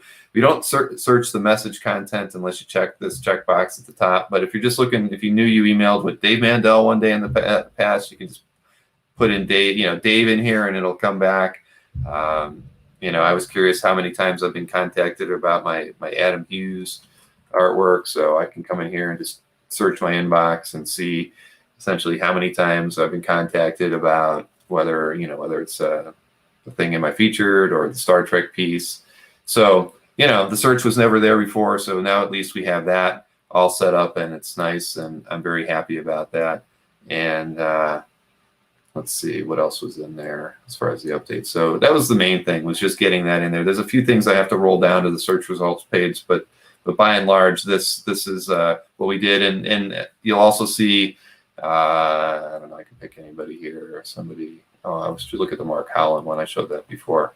You know, when you do go ahead and look at any of the emails that you get from somebody, it now has a box at the top that gives you at least a portion of their information on CAF, like, you know, when did they last log in, how long have they been a CAF member, just a few things that you wouldn't get normally in your CAF email. But I thought it would be a helpful way to do it. And what we show the message here with the reply box, and then the full thread of the conversation is underneath it. In the past, you had to click off to see the full conversation. Like, this message was just not tied to anything. You really didn't know, other than that they were emailing you from here, what the whole conversation was. So now everything's all nice and neat on the list and where you reply. So poke around with it. If you have any problems or questions, or you think something doesn't work right or it could work better, definitely let me know. You know, and I'm happy to you know, see make changes to it. But this was a long time coming. I think everybody has always hated the CAF mail just about as much as I did. So I was happy to have that update finally in place. So a couple other things. Well, you know, I might as well do this. Somebody said I should open up. I got this package from Kirby's Comic Art. I had bought a piece of David Mack art from the last Comic Art Live in May, and I actually got this almost a week ago and just never had a chance to open it. And somebody said I should just open it while I am on screen. So we're going to try that out and see how it goes. I can tell you that when Annabelle sent me an email on like last Wednesday saying that I would that I'd get it on Friday. I didn't believe her, you know, because being in Great Britain, I didn't think that would be possible. But she was right, and now I know that she is a woman of her word. So there you have that. Quick to ship. The biggest problem was, and why it took from Comic Art Live in May, was the art had to get from David to her. And yeah, David's in the States. I should have worked something out to maybe pick it up or have somebody pick it up, but it had to go from where David was all the way to Annabelle and then back to me. So that was the delay. I don't think that's the normal. Don't let Nick up. Why did it? Oh, see, I wasn't even looking, Ruben. Now, see, so I just answered that for you. That's what happened. At the time when, I think at that time, David was in California. So, yeah, it was a bit of a, and she's packed this thing about, man, I should have like pre-cut this a bit. I'm going to have to find a better way to get into it. But yeah, so that was the problem. But she kind of kept me in the loop. She let me know that, you know, David usually sends her packages like every month and a half or something like that. So I was sort of expecting a bit of a delay. And like I said, I don't think that's normal. I'm sure most people who have bought art on Comic Art Live or during the show got their artwork a little bit faster than that. But I did not, because I picked up something from Jiggy, and he's in the Philippines, during the show, and I got that artwork. It was definitely not even a week, and it included a bunch of signed books and things too. So, you know, by and large, I'd say most people are shipping faster than what this one took. And yep, so there you go, everybody. I remember somebody was asking on Comic Art L today about packing and whatnot. So you saw that was well packaged in about 2 layers of USPS package. Okay, yeah. Then you got 2 layers of packing material around it, and then bubble wrapped around masonite, which feels like 2 pieces of masonite here. So let's see. I don't want to cut this off either here. Yeah, I should have pre-cut this thing, shouldn't I? Thanks, Chris. I think this knife is a little dull too. That might be slowing down this experience. Holy mackerel! There we go. Getting closer. All right, it's 3 pieces of masonite.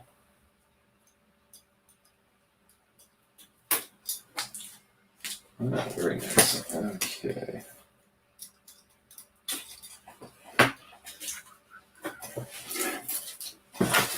That wasn't a cover. It wasn't as nice as Dino's piece that I featured earlier today, but that is the Wolverine illustration that David had on there. I won't take it out of the Mylar. UPS, what can Brown do for you? Thank you, Marcus. I should have used the right-handed tuning wrench. But there you have it. So that I'm glad it finally made. I actually thought it was smaller. I thought that when I bought it, that it said it was more like 8.5 by 11. So that's a nice surprise because that is not what I was expecting at all. Much bigger than that. All right. I could be Anthony and say I like big art, but I won't.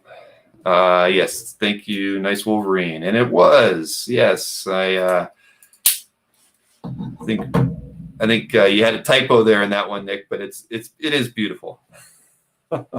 All right. Yes, I'm very happy with that one. That will make it. I'll put that in my calf tomorrow. Now that it's here.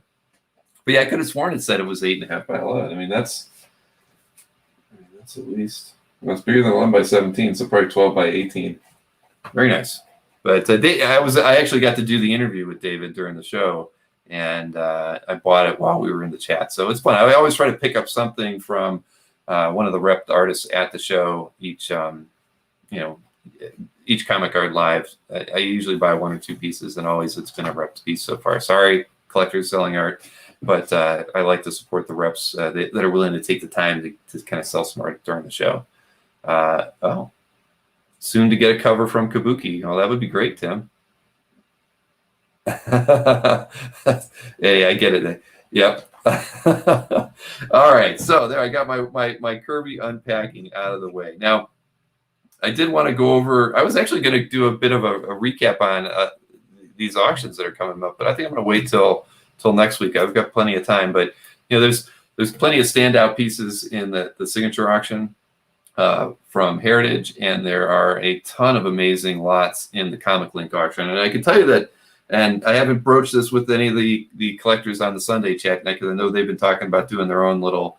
They might be doing a little watch party, and we did the Comic Link watch party, but I was going to be interviewing Kavi on a chat, and it turned out we scheduled it on the 31st, which is of course the night of the Comic Link auction. So Kavi and I were emailing today, and we've agreed to move his interview. Let me think, to the 7th of September. So I'm not going to book anything on the 31st, and I'll probably do another watch party. So anybody that thinks they might like to hang out, Kavi said he'd be there because he was already going to be in the chat with me anyway.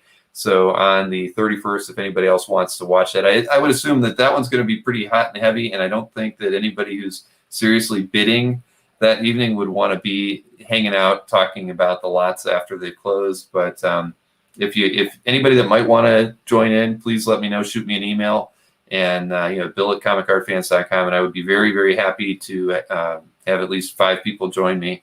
So anybody interested, or just hang out. I mean, it was fun. If you watched the last one we did with Comic Link on their focused auction, I thought that was a really good time, and it was good having a lot of different people in that group. But I know the Comic Link auction is going to be bonkers, and I'm certain that we'll be doing there will be a recap. Hopefully, I can get Nick and Albert and Mike will have the time to do a recap after that auction, because it is just an amazing set of artwork in there that I'm curious to see where a lot of it's going to end up. Okay, Tim, cool. Shoot, then you're definitely on the list. I'm just going to make a note of it right now. Tim Guerrero signed up. So Tim and Kai.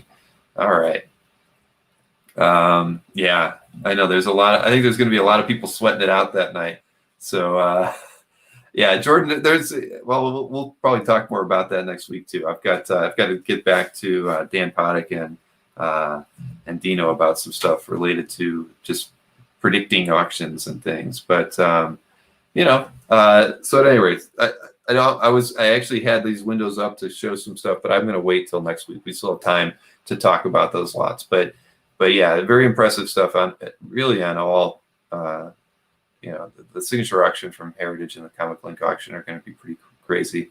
I mean, that just on Heritage, that FF cover, the Kirby Synat, it was 86, is already, what is it? I mean, last I checked, it was 170,000. So, I I mean, that one's going to go really high, and there's just so many fantastic pieces in the Comic Link auction. It's not even funny. I mean, that I whenever I go, I know it defaults to funny ordering there. I always want to see the current bid descending over at Comic Link. I just, I want to see what people are bidding on, and then, the Jim Lee Punisher cover is already at 85,000, and that Todd McFarlane cover is already at 62,000. So, there's a lot of time left, and it's going to be really, really interesting. So it'll be a watch party on the Comic Link auction, and I didn't get any negative feedback from Josh when he did it, so I always assume that's positive, and he won't mind us chatting about the lots as they close on the 31st. So other than that, I guess, let me see. I know I actually had a couple things here. Oh, well, I do. Nick was going to join me, but I think Nick probably decided we ran long with Felix. So here, I actually have some pieces to show off from Nick and a little intro here that you can see. It's kind of funny. Kind of interesting. Maybe Nick will send me one of these every week, but here, let me just play this for you. Hey everybody, just a quick reminder, every Friday from 7 to 8, we are hosting the Original Art Experience. We're on Facebook, YouTube, and Twitter, all 3 platforms plus our website. And just for the fun of it, Amy helped me pick some of my art, including this Joe Quesada Punisher page, where the Punisher's pulling teeth, because that's exactly what it's like sometimes for me to sell my art. You're hilarious. I try. I fail usually, but I try. So she was trying to convince me to sell my Flash page and my Wolverine page, but the answer to that is no. We are not selling these pieces. But they're amazing pages. Yeah, I know, but they're mine. I'm sorry, like with all this art, why can't this be a part of it? Why can't someone have a cool Wolverine? People like the Flash too, not just you. So let's put it this way. Stop, Come on. Stop.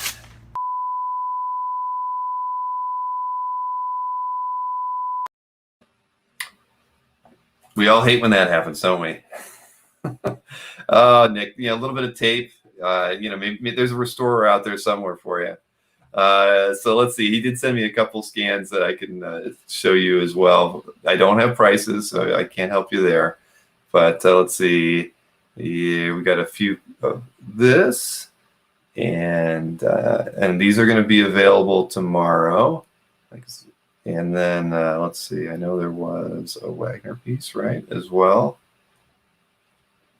And so let's see. And usually Nick has between, anywhere between 15 and 20 pieces, I'd say, during his show at 7 to 8 p.m. on the EXP channel, which is on YouTube and on Facebook. So you can check them out in both places, wherever you have your preference. I know I had another scan here, and it was in the background of the one. I guess maybe I didn't load it, but you saw that the Spidey 50 cover. That's actually the actual production artwork from the Spidey 50, and it's signed by Ramita Sr. And I believe that will be available. That will be available tomorrow. So there you go. Fun fact. Yeah, Rip Torn. Favorite actor and comedian of Nick. I like it. So yes. So Nick, I know we should definitely plan to have you on next week. I know that that was kind of the plan today, but we'll do it again another time. So, but definitely tune into his show tomorrow. If anything, just to see the production art. That was pretty cool. And I'm sorry I don't have the scan up here. I had it, Nick. I don't know why it's not loaded into my set here for the show tonight. But I do have a couple other updates related to Dueling Dealers. We have decided, as you can see, I've put a strike through the 8/28 show.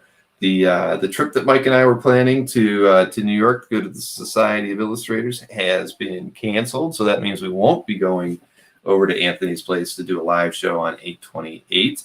And as it turns out, Anthony had a show to go to, apparently. I don't know much about it. Let me see. He sent me a text earlier today with a screenshot of, let's see.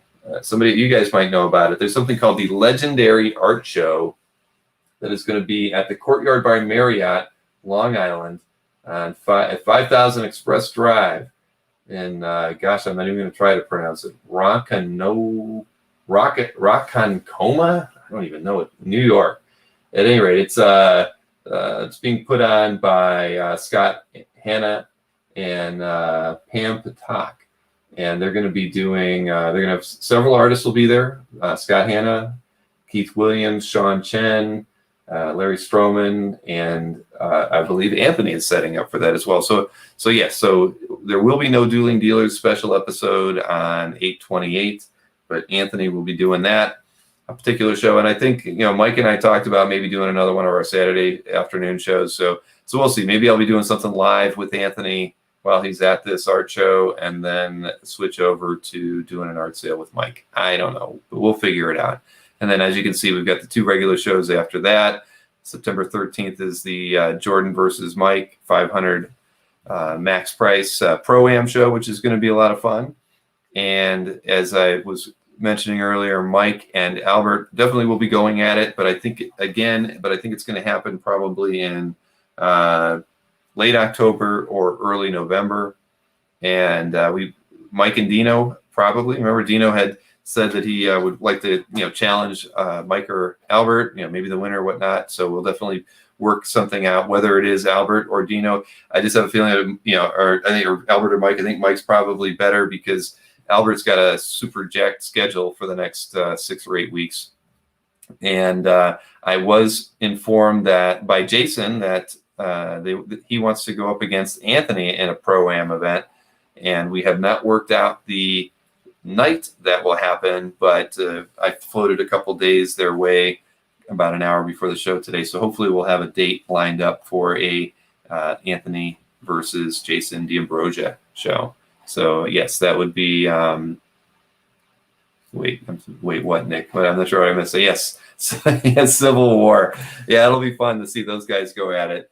And they could do a lot. They could actually be in the same room doing it now that they're so close and everything. But we'll see how that's going to work out. But I know that they're both up for it. I was texting with Jason a couple days ago, so I can't even remember what days I offered them. I think I offered them the. I'd have to double check. It was Monday nights, of course. I think it was, but it was spaced around the Jordan and Mike bout. So maybe the week before that, and probably a couple weeks after that.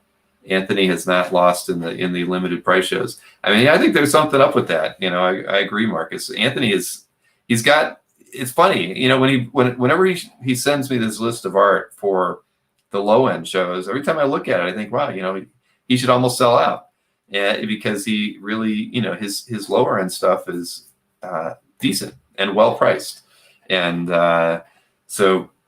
What are you gonna? I don't know what to say about that. I mean, he cleaned my. He beat me on Saturday. Mike takes no. He wouldn't even let me put a loss in his column. He's like, "You lost that for me," and not even for me. He basically said, "It's all your fault. You lost, so you take the loss. You're 0-1." So yeah, that was that's Mike for you. When is the Albert Tim drop? Okay, that is going to happen on Monday. And it's going to happen, this upcoming Monday, and it will be at 9 p.m. So Albert sent me half of the art so far, and it's all what you would expect to see, and it's priced in the straight up the way Albert would normally price everything. It's a show that I'm not doing for any commission. Albert offered it up, and when he and I were talking about the idea of doing a members only art drop, he volunteered. And he said, "Yeah, I'd love to do it if it helps you get a few new members. It'll be fun." He said that because I guess basically he came back with a stack of Bruce Timm artwork. So he's like, "This will be one. That way I don't have to do an art drop on my site. We can do it through the Comic Art Live channel." And then he's got enough art to do a couple more art drops, he said. So I would expect that. But the first one will be done live next Monday, 9 p.m. And this with the 25 pieces of art, I mean, it probably will be like an hour-long show. So I wouldn't expect it. As you can imagine, there won't be any haggling. There shouldn't be any kind of recap other than just to show you what didn't sell the first time through, and but there won't be any haggling on repped artwork, and for something like that, this will be just a straight up kind of an art drop experience, and we'll learn how as we go. I think that I'd like to do more of those, and I think that if they can benefit the people who are supporting the channel, then more the reason for us to try to do more. and haven't reached out to any other dealers yet, but I think there are a few other people that would be willing to do a similar thing. That's funny. Sorry, just reading through the chat again. But yeah, so that'll be a good time. And getting Albert on screen now that he's got a nice new camera and he's hardwired to the internet, not on his Wi-Fi. That'll make for a good show as well. And let's see. JC asks, have you considered doing drop previews a la Felix? I might. And, I think that in this case, it probably would make a lot of sense to do some kind of a preview of what we're going to show, because that would certainly encourage people to become a member before the show. And then, so yeah, that makes a lot of sense, JC. Thank you. You're the marketing guy. You're hired. That's all I can say. I need all the help I can get. Are the Tim pieces sketch covers, paper, or mix? I mean, for what I've seen so far, it's a mix. I've only seen one sketch cover, and all the rest were illustrations. And I don't know. I'd have to go dig through the email, but I don't want to do that. But no, a standard mix of his standard bust shots, and he did include a few nudes. I told him we probably can't do those on the show, so he didn't reply to that one. But I think he'll have to leave the nudes for his own art drop on his website. I think that he won't have a problem. Can he bring in affordable Windex? Yeah, maybe. Yes, I'm sorry, just reading through here again. Would calm down on the stream. I know. We just need to ask Albert to take that shot of whiskey before he goes on camera, and he'll lighten up, because he had at least one shot the night I interviewed him. He was wide open, wasn't he? So, yes, can I stop talking about this, Moy? That was the best part of that show when it was down to 5 seconds on the clock. And he's like, can I move on to the next one now? He is not going to repeat himself. So, yes. Nudes of art. Oh, no, they were nudes of art. They not of Albert. So let's see. I agree with JC. Great idea. Absolutely. James and JC, that's definitely a way to go. I really hadn't given it much thought yet, just because this is the first one we're doing. But and initially I might have thought, well, maybe I shouldn't show it, because people are going to be contacting Albert to sell it before it goes on the show, right? And I don't know. I know how it goes. I love all collectors, but there will be people who would want to not pay me $4.99 for a month, to circumvent that and get the artwork in advance of the show, or even during the show. Can you imagine Albert's email box? How many people who are going to be sitting there saying, if that doesn't sell, I'll buy it from you as soon as this thing is over. So I should make Albert sign a contract that says I will not sell any artwork to anyone who is not on the stream or can show me proof of being a paid member of the channel, even if they have to pay for it afterwards. So, yes, previews with price ranges. I mean, the price, like I said, the price ranges, everything I saw that he sent me so far was in that $700 to $1,500 range. And that's, pretty typical, based on whether it was a full figure or if it was just the bust, the shots. I didn't look at every single price and every single artwork, but nobody can. All right, Ruben. Let's see. Ask Felix to do a stream drop. I might have a chance then. Yeah, you never know. Felix has got a good system with the way he handles it. I don't think Felix would probably be one person who wouldn't do an art drop like that with me. But I can see why. He builds his mailing lists, and he gets more. He gets a lot more out of doing it straight up on his site. With Albert, like you already said, Albert could sell his Tim art anytime he wanted, but he's doing it as a favor to me. So Albert with pasties, we're never going to see that. I just want to see Albert with a smile on his face. So no pasties would be fine. People would enter their claim. Yeah. Well, that's true. A claim show would never. With Felix would never work. It just could not work, because it's back to the whole thing that people will buy things sight unseen if they know that they're going to get it at the price that they would expect to pay, knowing that they could probably sell it to somebody who didn't get it. So, Chris, yep, I know. Let's see. So I get to cross off all that auction talk, and I'm going to save it for next week. The I did want to ask, at least for the members who are out there, when I started the membership thing, they actually give you the ability to kind of like have time, like, when you're a new member until you're 30 days into this thing, you have like the little avatar with the Thor hammer, and I think is it a yellow background? I can't see it, unfortunately, on my side of the thing. And then and to get it started, I just put in a different color background in there. But I think, we should probably have something different. So if anybody has any fun ideas for what I should change the member badges to, so Thor hammer can be number 1. What should I evolve it to? We've certainly got enough material from Dueling Dealers that I can come up with some different fun things. But anybody got any ideas? JC, if you have a thought, let me know. But that's true, Marcus. A Felix drop would drive the membership up. And I guess you could think of it like that. If Felix did an art drop with me, even for just a small set of things, that would be pretty incredible, wouldn't it? Yeah, but again, I would never, that's not something I would, he's already got enough problems as it is. If we threw it into a claim style art purchase opportunity, I think that, after we saw what happened on the Albert Mike show, that was crazy enough, right? I can't imagine what a live Felix art drop would be. It would almost be better. Well, so you can't do it by email because everybody would just be sending in emails all the time. Cake drop. We've seen too many cake drops, Carlos. The real kind, unfortunately. New badge each year. Well, Jeff, the way they have it set up, it's like when first month is 1, then it's like, I think 2, 3, 4 to 6, and then it's like 6 to 12, and then they do anything over 12, and then maybe up to over 2 years. So they try to promote, like, they want people to be members long term, supporting the channels that people like. So I just think that a Thor hammer for everyone with a different color isn't cool enough. I need to kind of move through some kind of a cycle. So it would be a fast sale, Marcus. I wouldn't have time to show the artwork. But Dennis the Menace, Ruben the Menace. All right. So other than that, but if anybody has any thoughts on that, let me know. Otherwise, I'm just going to tinker around with it because it's not going to be Thor hammers all the time.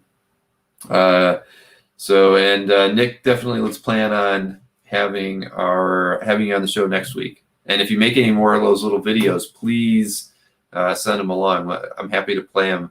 I didn't get honestly, I wasn't emailing with anybody that was going out to any shows or doing anything interesting last week. So I didn't get anything that I can convert into a slideshow for the week. But I will let you know that we had Lawrence Klein on last week, and he talked about the show that was in Western Massachusetts. And so he and I were talking after the show. And Lawrence will be my guest on the Tuesday show next week. And he's the founder of the Museum of Cartoon and Comic Art in New York. That is no longer there, but that was a big thing, and I think it lasted for about 12 years. And then I think it got merged in with the society at some point. I don't know the full history there, but Lawrence has been in the hobby for a very, very long time, and I'm sure we'll talk about things related to him as a collector, but all the other really cool projects and things that he's been involved with over the last 20 plus years that he's been in there. And he sent me some pictures today. Like that was a picture of him with Jack. I won't even tell you that. There's a couple other really cool creator photographs that he has of people he met even before his time doing the museum in New York. So I know it's going to be an interesting talk with him on Tuesday. So I hope everybody can join me for that. Cap Shield. Yeah, Loki horns. All right. See, I'll come up with a few things. Cap Shield would definitely be a good one. No rock, paper, scissors, Marcus. No, I can't forget that fast enough. But all right. Well, I'm going to call it a night. We've been at this for 2 hours, and I think I'm glad that we had Felix on. He and I talked a few times leading up to the show, and we just felt it would be a good opportunity for him to thank everybody for what we were able to accomplish for him. Back in July, and I'm really glad that he had the time and wanted to take the time tonight. So I'm sure we'll have him on in future updates. And just so I want to be able to try to have on a couple guests every week. I've got a few ideas for a couple people that I'd like to do stuff with, maybe infrequently, once or twice a month, have them on the show just for a little bit, talk about some art from their collection and whatnot. But we're going to keep things fun and a little bit different all the time. So hope that's okay with everybody. And again, a Magneto's helmet. Yep. See, there's lots of good stuff there. Natural fit, maybe an X-Men icon. Yeah, that's true, JC. All right. Spidey eyes, Wolverine claws. I'm taking notes. I'm not going to forget. I want to mix it up though. I want it to be different and to stand out, so that everybody knows kind of how long they've been at it. Because I think finally we had a few people who turned because Chuck, I think, was one of the first people to become a member, and I think I noticed his icon changed color. That's why it made me think, oh, crud, I really wanted to do something different before we got to that changing color point. So, all right, Marcus, thanks for reminding me about the miniature golf. Hulk Fist, I like that too. All right. See, I should have asked you guys this earlier. Then I'd have a long list of things. But all right, I'm going to call it an evening, and so nothing going on the tomorrow night or on Saturday. We do have a collector conversation scheduled for Sunday. I know that I've got the list, and I haven't set that up yet. But again, that'll be 9 o'clock, and I can tell you, had a lot of people ask me about on the collector conversations to create a proper index of the topics that we cover. And I bet you a lot of you don't even know it, but we have been archiving all of our the YouTube videos that we've got. I've been showing them I've been adding them to CAF as kind of an index, and I can kind of show you over here.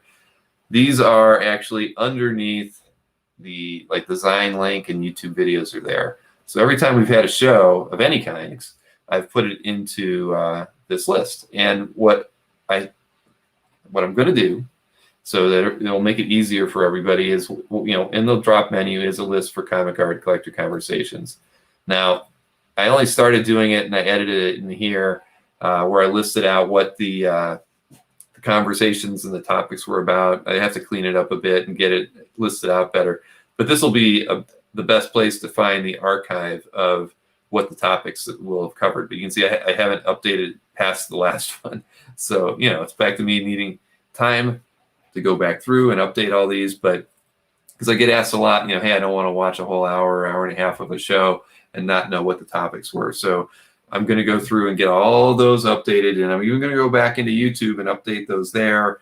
And they allow you to put bookmarks into YouTube as well. So I'll do my best to kind of bookmark the start points for different conversations. So, if you want to go back to, Jill's conversation about Kickstarter fatigue, there'll be a link right there that allows you to jump forward as if it's like a bookmark into the video. So, there was that when people were emailing about how to ship art on Comic Art L earlier, I thought, shoot, I should be showing a link to Mikhail's video that he did on the Comic Art Collector chat where he talked about his packaging methods. So, yep, Tim, yep, because I think you were one of the people. I've had several people ask me about that. So, it's not. I know we need to do it. So I just need to take an hour or so and go through all the videos and get that done. So I will do that because it is becoming a very good resource for everybody.